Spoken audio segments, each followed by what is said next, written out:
గుణములన్నీ ఉన్నవాడు. దానితో పాటుగా వసి ఇంద్రియములను నిగ్రహించినటువంటి వాడు. ఇంద్రియాలను నిగ్రహించడం అన్న మాట మీరు రామాయణంలో చాలా జాగ్రత్తగా గమనించి తెలుసుకోవలసి.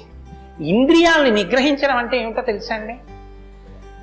మనసు దేన్ని చూస్తే, దేన్ని వింటే కదిలిపోతుందో, ప్రశాంతంగా ఉన్నది అలజడిని పొందుతుందో దాన్ని చూడకుండా, దాన్ని వినకుండా బలవంతంగా నిగ్రహించడం ఎటువంటిదో తెలుసా అండి? ఒక త్రాచుపాము అలా వెళ్ళిపోతుంది. గభాల్ని ఇలా చూశాడు, అయ్య బాబాయ్ త్రాచుపాము పెద్ద గెంతు గెంతాడు.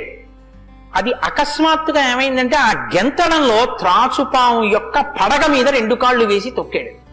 ఇప్పుడు త్రాచుపాము తల పైకి ఎత్తలేకపోతుంది. ఇప్పుడు తను త్రాచుపాము నా కాళ్ళ కింద ఉంది, నన్ను ఏం చేస్తుంది అని ఉండగలడని మీరు అనుకుంటున్నారా? అతను గడగడగడగడగడ వణికిపోతూ చెమట్లు పట్టేస్తున్నాయి. ఎందుకంటే నేను త్రాచుపాము మీద ఉన్నాను, అది తోక కదుపుతోంది, తోకతో కాళ్ళు చుడుతోంది. ఈ కంగారులో ఏం చేస్తాడంటే త్రాచుపాము మీద తాను నిలబడి ఉండగా ఇక త్రాచుపాము తను ఏం చెయ్యలేదన్న స్థితిలో ఉన్నా ఎప్పుడో ఒకప్పుడు త్రాచుపాము మీద కాళ్ళు తీసేస్తాడు. కంగారు పడిపోయి తీసేస్తాడు.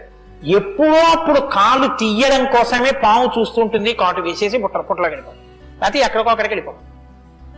రావణుడు చేసే తపస్సు, రావణుని యొక్క ఇంద్రియ నిగ్రహం అటువంటిది. బలవంతంగా అణిచి పెడతాడు. అవకాశం రాగానే అది ఒక్కసారి జడలు విప్పి ప్రళయతాండవం చేసి రావణుణ్ణి పడగొడుతుంది. మండోదరి చెప్పింది ఈ మాట, నా సొంతం కాదు. రాముడు అలా కాదు, విచారణ చేసి ఉంటాడు.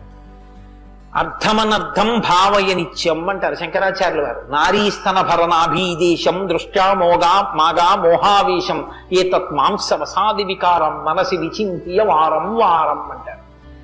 మనసు దేని చేత కదిలిపోతోందో దాని యథార్థ స్వరూపాన్ని బాగా విచారణ చేస్తారు. విచారణ చేసి ఈ పాటి దానికా నా ఒంట్లో ఉన్నటువంటి శక్తి అంతటినీ ఖర్చు చేసేస్తున్నాను అని మనసుని మరల్చే ప్రయత్నం చేసి ఆ వస్తువు తన కళ్ళ ముందు కనపడినా ఇంకా ఆయన మనసు చెక్కు చెదరదు, ఆ స్థితిని పొందుతాడు. ఇది శంకరాచార్యులు వారు నేర్పుతారు లోకానికి. గురువు చెప్పే మాట అంటే అలా ఉంటుంది. ఆయన ఎంత చమత్కారంగా అన్నారో చూడండి. నారీస్తన భరణాభీదేశం దృష్ట్యామోగా మోహావేశం.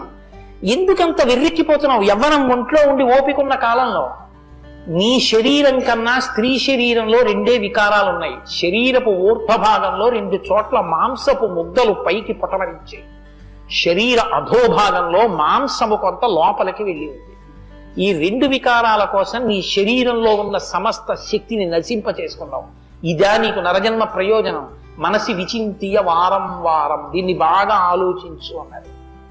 ఇది పట్టుకుందనుకోండి, కంటిని మనసుని కంటితో చూడడం వల్ల కదపగలిగిన మనసుకి ఇప్పుడు ఆ వస్తువు కనపడినా ఇక మనసు కదలదు. ఇది ఇంద్రియ నిగ్రహం అంటే. ఇంద్రియాలని జయించడం అంటే అది. ఇది రాముడు. అందుకే ధృతిమాన్ వసి, అపారమైన శక్తితో ఉంటాడు, సంకల్ప శక్తితో ఉంటాడు, ఇంద్రియములను జయించిన వాడై